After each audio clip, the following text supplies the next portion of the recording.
স্বর্ণ, হিরে, মুক্ত, মানিক, এই সব কিছুকে আগে পাথর বলা হতো। তাহলে এমন কি হলো যে এদের রত্ন বলা হয়? আর রত্ন তা বাস্তবে আসলে কি? এটা হলো সেই পাথর যাকে আগে আগুনের তাপ সহ্য করতে হয়েছে, পরখ করা হয়েছে, যাচাই করা হয়েছে, এদের কাটার চেষ্টা করা হয়েছে, কিন্তু তারা কখনোই নষ্ট হয়নি, বরং তারা আরো উদ্ভাসিত হয়েছে, আরো উজ্জ্বল হয়েছে, এই সংসারে আরো প্রকাশ ছড়িয়ে দিয়েছে। সেই জন্য এরা হলো এত অমূল্য, সেই জন্য এরা হলো বহুমূল্য, সেই জন্য এদের রত্ন বলা হয়। এবার মানুষের কাছেও এই নির্বাচনের অধিকার রয়েছে যে আমরা শুধু পাথর হয়ে থাকব নাকি রত্ন হয়ে থাকব। কিভাবে? আমাদের জীবনেও অনেক সমস্যা রয়েছে, বাধা আছে, বিপত্তি আছে। আমরা সেই বাধার তাপে উত্তপ্ত হই, এই সমস্যা আমাদের কাটার চেষ্টা করে। অনেক মানুষ বিভিন্ন পরিস্থিতি আমাদের ভাঙার চেষ্টা করে, কিন্তু আমাদের নষ্ট হলে চলবে না। যেভাবে এই রত্ন সমস্যার সম্মুখীন হয়ে পাথর থেকে রত্ন হয়েছে, সেইভাবেই আমাদেরও আমাদের সমস্যার সম্মুখীন হয়ে রত্ন হয়ে উঠতে হবে, এই সংসারে প্রকাশের স্রোত হয়ে উঠতে হবে। তাহলে এটাই করুন আর আমার সাথে ভালোবেসে বলুন, রাধা রাধা। এবার অনেক সময় মানুষের মনে এরকম প্রশ্ন আসে যে এই সংসারে সবথেকে বড় বিপদ কি? কেউ বলে ধর্ম সংকট, আবার কেউ বলে প্রাণের উপর। ঠিক আছে, আপনাকে একটা উদাহরণ দিই। একজন ধূর, তার জীবনে সংকট কি হতে পারে? যে চুরি করার সময় সে যদি তার একটা কাশি চাপতে না পারে, তাহলে সে ধরা পড়ে যেতে পারে, ঠিক কিনা? আবার অনেক সময় এমনও হয় যে যার জন্য আমি সংকট, সেও আমার কাছে সংকট। যেমন এই পরিস্থিতিতে দেখুন, সংকট হলো সংকট, এ তো জীবনে থাকবে, কিন্তু এর সম্মুখীন কিভাবে হওয়া যায়? খুব সরল, সব এটার ওপর নির্ভর করে, মনের ওপর। এই মনকে নিয়ন্ত্রণ করলে সব ঠিক থাকবে। এবার যদি ধনী ব্যক্তি মনকে নিয়ন্ত্রণ করে ফেলেন, নিজের অর্থের ব্যবহার শুভ কাজের জন্য, সমাজের সেবার জন্য বিকাশ করতে করেন, ওই অর্থকে একত্রিত করে না রাখেন, তাহলে চুরির সমস্যা, এই সংকট সেখানেই কেটে যাবে।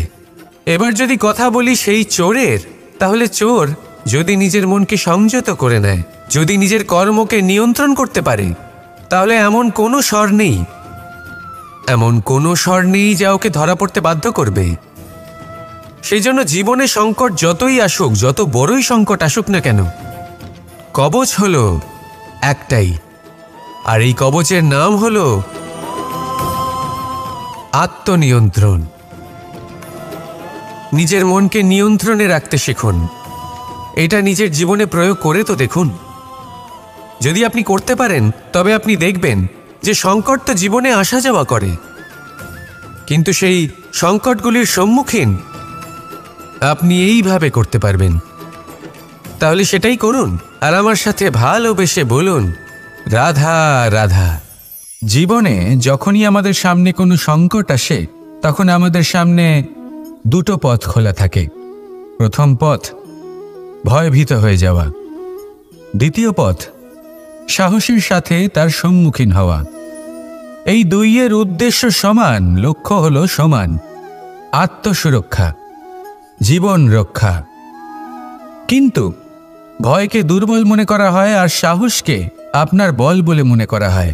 কারণ হলো এটাই যে ভয় তা হলো শুধুমাত্র একটা প্রতিক্রিয়া, আর সেইখানে সাহস এটা হলো একটা নিশ্চয়, একটা প্রতিবদ্ধতা। আর যদি সাহসের সাথে আপনি সংকটের সম্মুখীন হন, তাহলে হয়তো সেই সংকট আপনি চিরকালের মতো দমন করতে পারবেন। কারণ বিপদ যখন আসে, তখন সর্বপ্রথম আমাদের দ্বন্দ্ব হয় এখানে, মনে। সেই বিপদের সম্মুখীন আমরা এখানে হই। যদি এই হৃদয়কে, এই মনকে আপনি সাহসী করে তুলতে পারেন, তাহলে তাতে কখনো ভয় আসবে না, আর সেই বিপদের সম্মুখীন হওয়াও সরল হবে, জয়লাভ করাও সরল হবে। তাই নিশ্চিত রূপে সাহস হলো অধিক শ্রেষ্ঠ। জীবনে যখনই কোনো সংকট আসবে তখনই সাহসের সাথে তার সম্মুখীন হন আর আমার সাথে ভালোবেসে বলুন, রাধা রাধা। সংসারের সবথেকে মূল্যবান ধন কি হতে পারে? সেটা কি সেই স্বর্ণ যা দিয়ে অলংকার তৈরি করে আমরা ধারণ করি, নাকি সেই সব হিরে মুক্ত রত্ন যা হয় আমরা নিজেদের মুকুটে ধারণ করি বা হাতে আংটি বানিয়ে ধারণ করি, নাকি সেই ধন যার দ্বারা আমরা সংসারে যা চাই তাই কিনতে পারি? এই সব হলো ধন সম্পত্তি, কিন্তু সব থেকে বেশি মূল্যবান কিন্তু এরা নয়। এগুলো যে কেউ আপনার থেকে অনায়াসে কাটতে পারে। কোনো চোর চুরি করে নিতে পারে, কোনো ডাকাত এসে লুট করে নিতে পারে। সংসারের সব থেকে মূল্যবান ধন হলো সেটাই যাকে আমরা জ্ঞান বলে থাকি, যা আপনার থেকে কেউ কেড়ে নিতে পারবে না। কোনো ডাকাত লুট করে নিতে পারবে না, কোনো চোর চুরি করতে পারবে না, কোনো রাজা কর রূপে আপনার থেকে কেড়ে নিতে পারবে না। এগুলো আপনার সাথেই থাকবে। কিন্তু একটা কাজ আছে যা আপনি করতে পারেন। এই জ্ঞানরূপী ধন আপনি ছড়িয়ে দিতে পারেন। এই জ্ঞানই হলো এমন একমাত্র ধন যা ভাগ করে নিলে আরও বেড়ে যায়। সেই জন্য জীবনে সব সময় মনে রাখবেন, জ্ঞান লাভ করার বিষয়ে বেশি একাগ্র হন, ধন লাভ করার দিকে নয়। আমাদের মন প্রসন্ন চিত্ত হয়ে বলবে, রাধা রাধা। বৃক্ষের বীজ একটা সর্ষের দানার থেকেও ছোট হয়, কিন্তু যখন এটা বড় হয় তখন একটা বটগাছের মতো বৃহৎ আর মহান হয়ে ওঠে। গঙ্গা নদী, এর প্রারম্ভ হয় একটা ছোট্ট আর সরু স্রোত দিয়ে, তারপর সেটা বড় ধারায় বদলে যায়, তারপর সেটা নদীতে বদলে যায়, আর তারপর মহানদীতে পরিবর্তিত হয়। আপনি কি বুঝতে পারছেন যা আমি আপনাকে বোঝানোর চেষ্টা করে চলেছি? আমি আপনাকে বোঝাতে চাইছি যে প্রারম্ভ করার জন্য মহান হওয়ার কোনো প্রয়োজন নেই, কিন্তু হ্যাঁ, মহান হওয়ার জন্য প্রারম্ভ করা অত্যন্ত প্রয়োজনীয়। তাই শুরু করুন। আপনার ক্ষুদ্র এই প্রারম্ভ আপনার জন্য বৃহৎ হয়ে উঠতে পারে। শুরু করেই দেখুন না, আপনার গন্তব্য আপনার জন্য অপেক্ষা করে আছে। রাধা রাধা। পুষ্প দেখতে পাচ্ছেন আপনি? কি সুন্দর এই পুষ্প। সবাই চায় এরকম কোনো এক পুষ্প সে নিজের করে নেবে, নিজের কাছে রাখবে। এবার ভাবুন, এই পুষ্প যে সম্মান পায় তা কিসের জন্য পায়? শুধু কি তাকে সুন্দর দেখতে বলে? আসুন আপনাকে একটা কথা বোঝাই। এই ফুল যখন গাছে থাকে তখন এই রূপ আমাদের আকর্ষণ করে। এই ফুল দিয়ে যদি আপনি মালা বানান, কোনো মূর্তিতে দেন, তাহলে তা সম্মানের নিদর্শন হয়। এবার এই ফুলই যদি আপনি বিছানাতে ছড়িয়ে দেন, তাহলে সেই দৃশ্য দেখে সেই সুবাসে আপনার মন পুলকিত হয়ে ওঠে। কিন্তু ভাবুন, এই পুষ্পই যদি আপনি চিতায় সাজান, তাহলে এই পুষ্পকে আর কেউ সম্মান করে না। একই রকম কথা, সেই একই পুষ্প এক পরিস্থিতিতে সম্মান পাচ্ছে, এক পরিস্থিতিতে নয়। কেন? কারণ এতেই লুকিয়ে রয়েছে একটা গুরুত্বপূর্ণ শিক্ষা। এর সারমর্ম হলো এটাই যে এই সম্মান ব্যক্তি বা বস্তুকে করা হয় না, সম্মান করা হয় সময় এবং পরিস্থিতিকে। এবার এই যে সময়, তা কখনোই আমাদের বশে থাকে না, আমাদের বশে থাকে পরিস্থিতি। আমাদের পরিস্থিতি কেমন হবে তার সিদ্ধান্ত স্বয়ং আমরাই নিই, আর যেরকম আমাদের পরিস্থিতি হবে সেরকমই আমাদের সম্মান করা হবে। তাহলে আসুন আমার সাথে ভালোবেসে বলুন, রাধা রাধা। ওর রূপ বা ওর আকার দেখে নয়, এই পিঁপড়ের প্রচেষ্টা দেখে।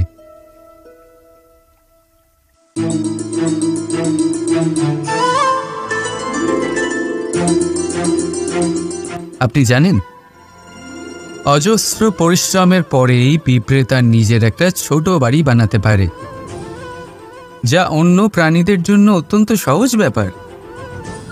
তাই পিঁপড়ের জন্য তার জীবনের সবচেয়ে বড় ঘটনা, সবচেয়ে বড় সাফল্য তার ভবিষ্যতে এই পিঁপড়ে থাকুক বা না থাকুক, তাদের বানানো বাড়ি বহু বছর অবধি টিকে থাকে। জীবনে সাফল্যের সাথেও ঠিক এমনটাই ঘটে। আপনি একদিনে সাফল্য লাভ করতে পারবেন না, কিন্তু যদি আপনি প্রতিদিন চেষ্টা করতে থাকেন তবে একদিন আপনি অবশ্যই সাফল্য লাভ করবেন। মনে রাখবেন, ভাগ্যের দ্বার তাদের জন্য উন্মুক্ত হয় না যারা হার মেনে নেয়। ভাগ্য তার দ্বার তাদের জন্যই খোলে যারা বসে না থেকে প্রয়াস করে সেই দরজার কড়া নাড়াতে। তাই প্রয়াস করতে থাকুন, সাফল্য অবশ্যই একদিন না একদিন আপনার কাছে আসবেই। রাধা রাধা।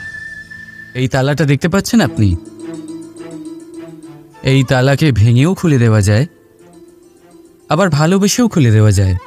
অর্থাৎ এই তালাটা আপনি এই চাবির দ্বারাও খুলে দিতে পারেন, এই হাতুড়ি দিয়েও খুলে দিতে পারেন। কিন্তু এই খোলাতে তফাৎ আছে। যদি তালা খোলার জন্য আপনি সেটা ভেঙে ফেলেন, তাহলে তা পরের বার আর কাজে লাগবে না। কিন্তু যদি এটা আপনি চাবির দ্বারা খোলেন, তাহলে তা চিরকাল কাজে লাগবে। আমাদের জীবনে সম্পর্কগুলো কিছুটা এরকমই হয়। আমাদের জীবনের আনন্দরূপী ধন রক্ষা করে এই সম্পর্ক, কিন্তু ভালোবেসে। যদি ক্রোধের দ্বারা এই সম্পর্ক রক্ষা করা হয়, তাহলে পরে তা কোনো কাজে আসে না। তাই সম্পর্ক সবসময় প্রেমের চাবি দিয়ে খুলুন, কারণ প্রতিবার নতুন তালা আপনি ব্যবহার করতেই পারেন, নতুন সম্পর্ক গড়তে পারবেন না। রাধা রাধা। জীবন কি? এই জীবন আমরা জন্ম নিই, বড় হয়ে উঠি, আমাদের মা বাবা আমাদের পালন করেন, তারপর তাদের অর্থ দিয়ে আমাদের বাল্যকাল কাটে। আমরা আরও বড় হই, বিবাহ বন্ধনে আবদ্ধ হই, আমাদেরও সন্তান হয়, আমরা তাদের পালন করি, তারপর আমরা বৃদ্ধ হই, আর একদিন এই সংসার ছেড়ে আমরা সকলে চলে যাই। এটাই কি জীবন? আপনার মনে এই প্রশ্ন হয়তো অনেকবার জেগেছে, তাই না? এবার একটু জলের যাত্রাপথ লক্ষ্য করুন। সাগর থেকে বাষ্প হয়ে ওঠে এই জল, মেঘ হয়ে ঝরে পড়ে সে, তারপর নদী হয়ে আবার সাগরে মিলিয়ে যায়। কিন্তু কখনো এই প্রশ্ন করে না যে তার জীবন কি, তার উদ্দেশ্য কি। প্রতিটা মুহূর্ত বাঁচে সে, আর অন্যদের যতখানি সম্ভব সাহায্য করে। যখন সাগরে থাকে তখন অসংখ্য জীবকে জীবন দান করে। যখন সাগর থেকে বাষ্প হয়ে মেঘ হয়ে যায়, তখন চাষিদের মনে এই আশা জাগায় যে ফসল আবার ফল। যখন বর্ষা হয়ে ঝরে পড়ে, তখন এই শুকনো তৃষ্ণার্ত ধরিত্রীর তৃষ্ণা মেটায়। আর যখন নদীতে থাকে, তখন তার পাড়ে নানান গাছপালার জন্ম দেয়।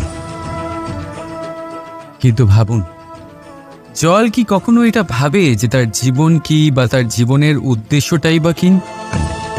না, সে শুধু নিজের ধর্ম পালন করে যায়, আর যতটা সম্ভব সবাইকে আনন্দ প্রদান করতে থাকে।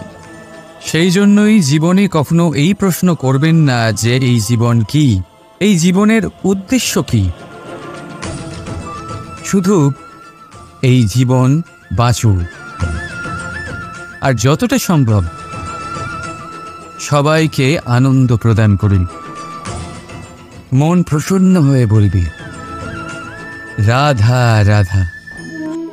কখনো বৃষ্টির জন্য হওয়া কাদার মধ্যে দিয়ে আপনি নিজের বাড়ি ফিরেছেন? পাদুকা পরার জন্য আপনি ওই কাদা থেকে অবশ্যই বেঁচে যান, কিন্তু সেই পাদুকা থেকে আগত নোংরা কাদার ছিটে আপনার বস্ত্রকে ময়লা করেই দেয়।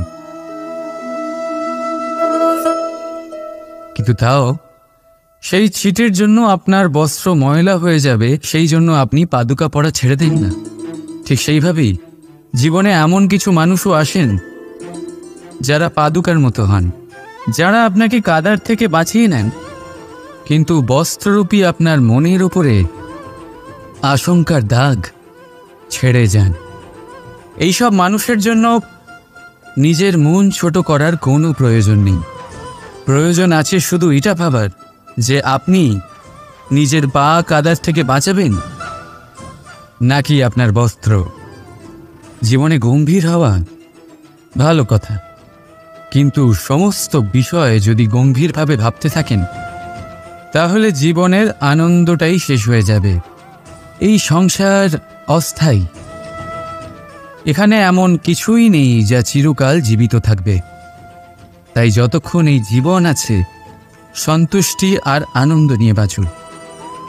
নিজের ওপর আগত কাদার ছিটের দিকে মন দেবেন না, শুধু আনন্দ বিতরণ করুন। মন প্রসন্ন হয়ে বলবে, রাধা রাধা। এই সংসারের সবথেকে বড় সত্যি হলো জন্ম এবং মৃত্যু, কিন্তু আরো বড় একটা সত্য আছে, মিত্র এবং শত্রু, যা আমাদের সকলের জীবনে থাকে।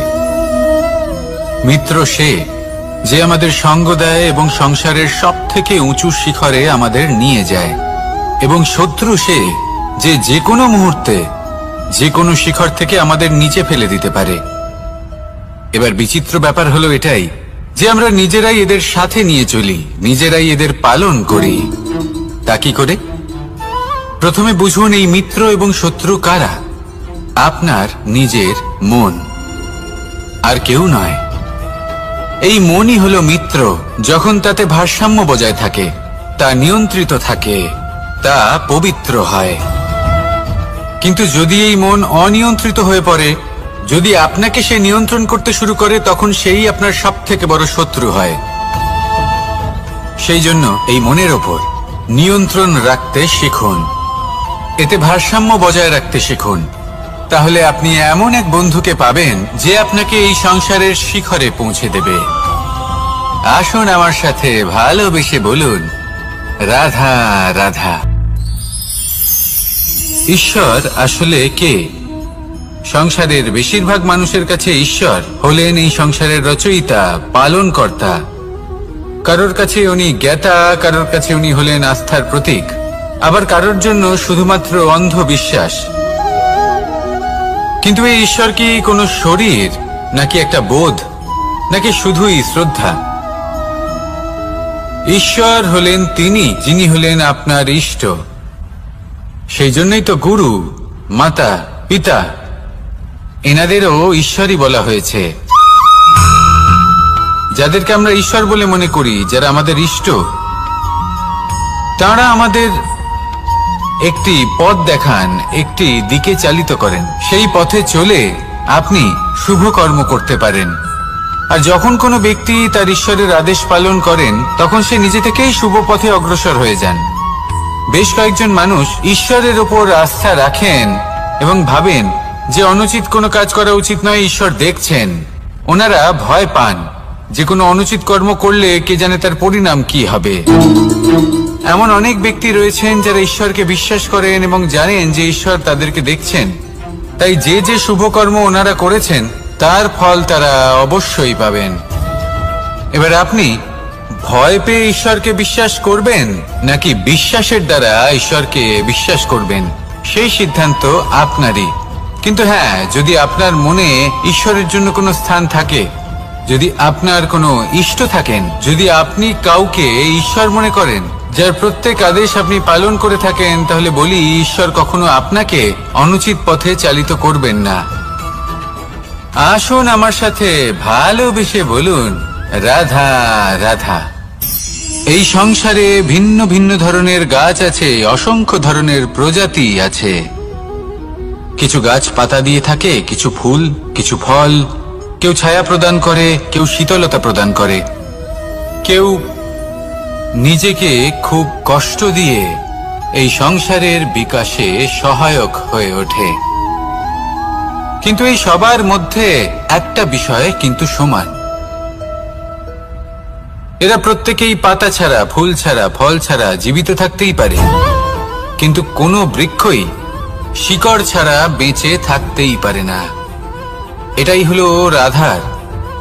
ঠিক সেইভাবেই আমাদের জীবনে শক্তি হোক, ধন হোক বা সাফল্য হোক, আমাদের বা আমাদের পরিবারের প্রসন্নতাই হোক, এই সব কিছুর আধার হলো, সবকিছুর মূল হলো পরিশ্রম। তাই জীবনে চিরকাল পরিশ্রম করতে থাকুন। যদি আপনি জীবনে মহান হবার পথে অগ্রসর হতে চান, তাহলে পরিশ্রম করুন। এই পরিশ্রম দ্বারাই নিজের পরিবারকে প্রসন্ন করুন, নিজের বন্ধুদের প্রসন্ন করুন, এই সমাজকে গর্বিত করুন। আসুন আমার সাথে ভালোবেসে বলুন, রাধা রাধা।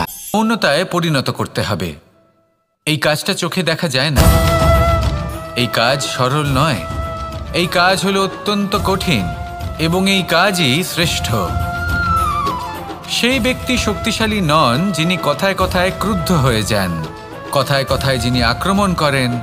আজ্ঞে না, সব থেকে বেশি শক্তিশালী ব্যক্তি হলেন তিনি যিনি নিজের ক্রোধকে মৌনতায় পরিবর্তন করতে পারেন, যিনি শান্ত মনে পরিস্থিতিকে বোঝেন, তার আকলন করেন আর তারপর বিবেকের দ্বারা সিদ্ধান্ত নেন। তিনি হলেন সব থেকে শক্তিশালী ব্যক্তি। তাহলে সেই ব্যক্তি হয়ে উঠুন আর আমার সাথে ভালোবেসে বলুন, রাধা রাধা।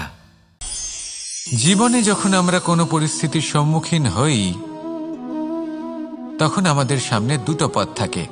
তাদের মধ্যে কোনো একটা নির্বাচন আমাদের করে নিতে হবে, এই মনে করে নিতে হবে।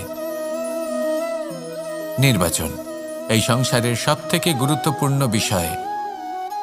একটা নির্বাচন আপনার বর্তমান বদলে দিতে পারে, আপনার ভবিষ্যৎ বদলাতে পারে, আগামী প্রজন্মের জন্য ইতিহাস রচনা করতে পারে। একটা নির্বাচন। এবার দেখুন, যে পরিস্থিতি আপনার সামনে আছে, আপনাকে সেই পরিস্থিতির সম্মুখীন হতেই হবে, সেই কষ্ট সহ্য করতেই হবে, সেই মতোই কাজ করতে হবে। শুধু এই বিষয়টা নির্বাচন করতে হবে যে এই পরিস্থিতির সম্মুখীন হওয়ার সময় আমি কি দুর্বল হয়ে থাকব নাকি আমি শক্তিশালী হয়ে থাকব। এই নির্বাচন এই মনের মধ্যে করতে হবে। আর এই নির্বাচন হলো সব থেকে বেশি গুরুত্বপূর্ণ নির্বাচন। যদি নিজের মনকে শক্তিশালী করে তুলে সেই পরিস্থিতির সম্মুখীন হন, তাহলে কিছুই আপনাকে বাধা দিতে পারবে না। পূর্ণ নিষ্ঠার সাথে, সাহসের সাথে এই মনকে শক্তিশালী করে তুলুন, তাহলে কোনো সংকট আপনাকে না বাধা দিতে পারবে না ভাঙতে পারবে।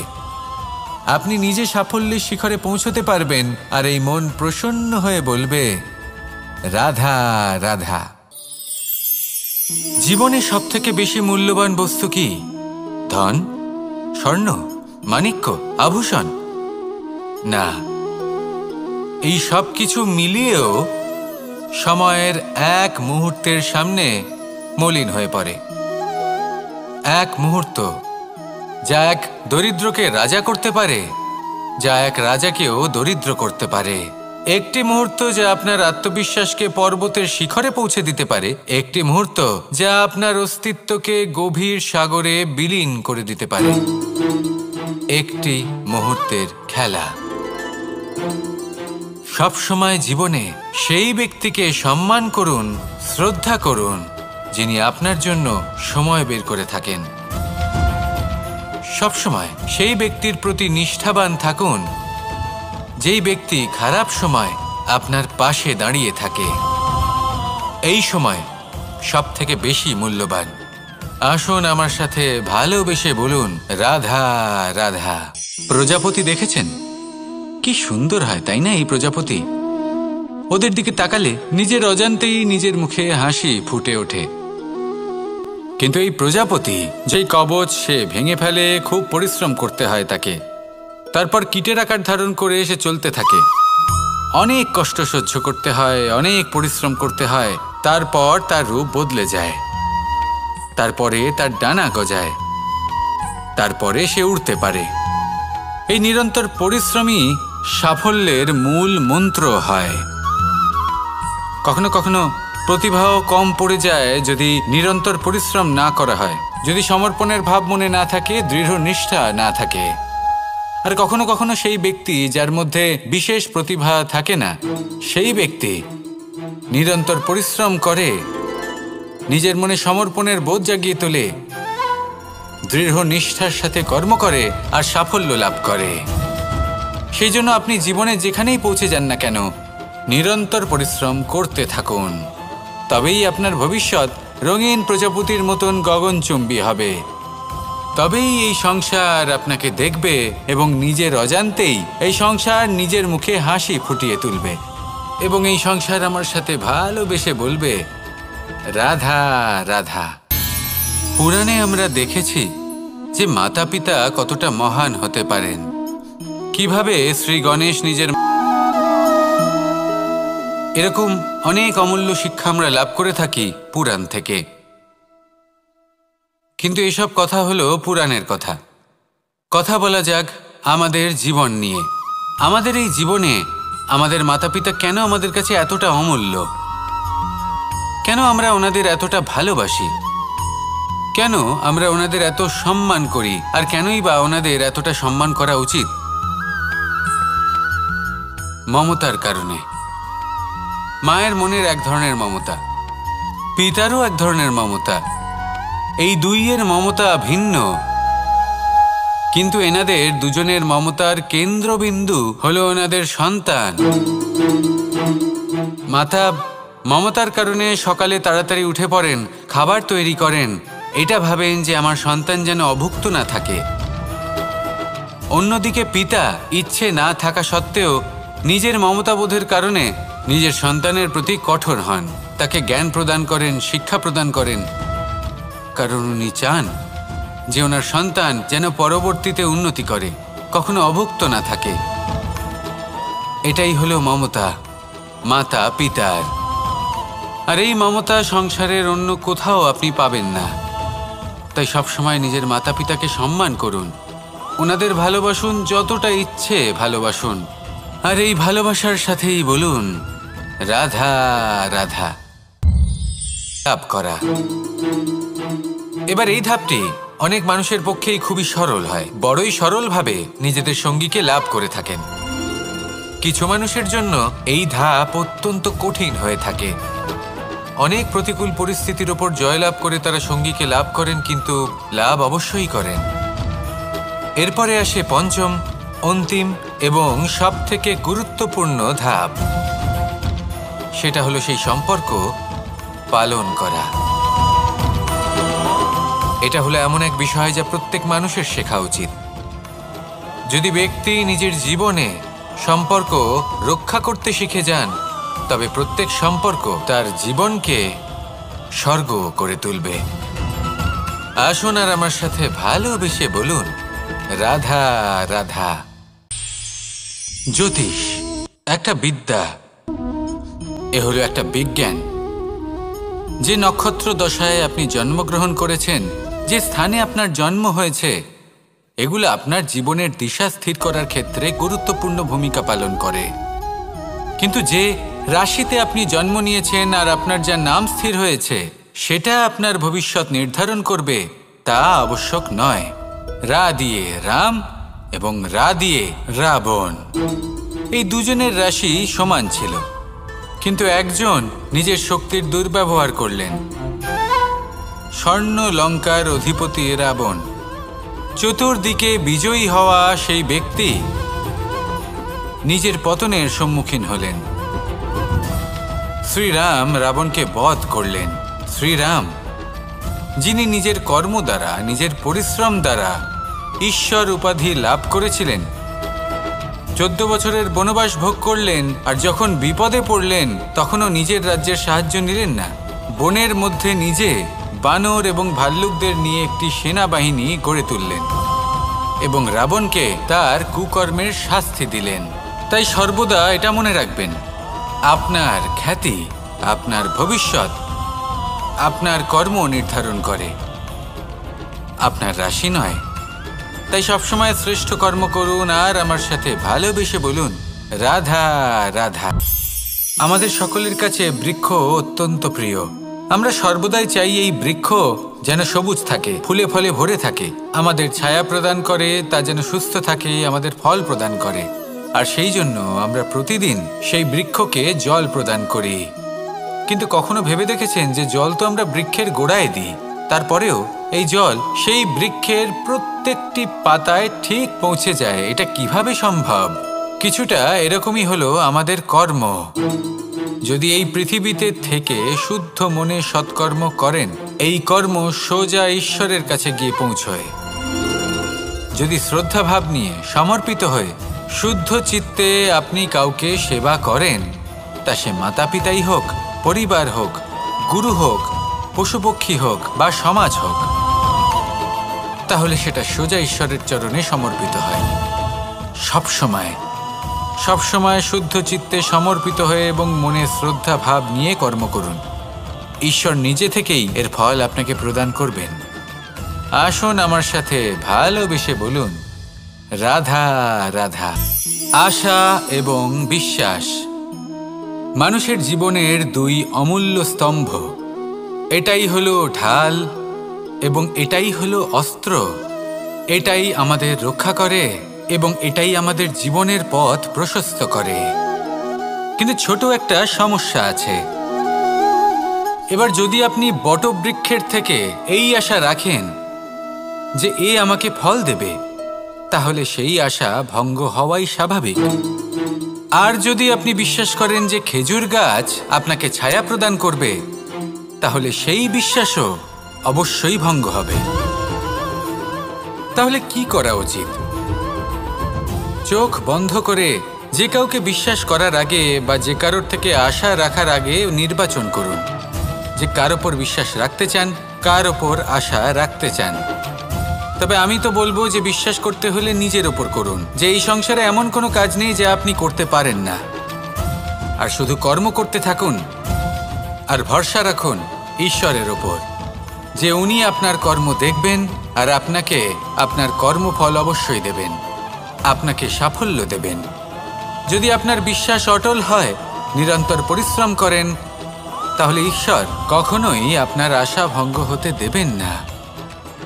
আসুন আর আমার সাথে ভালোবেসে বলুন, রাধা রাধা। কি অর্জন করেছেন? ধন, সম্পত্তি, বস্ত্র, আভূষণ, এই সব কিছু যে আপনি অর্জন করেছেন, আপনার মৃত্যুর পরে তা আপনার থেকে দূর হয়ে যাবে।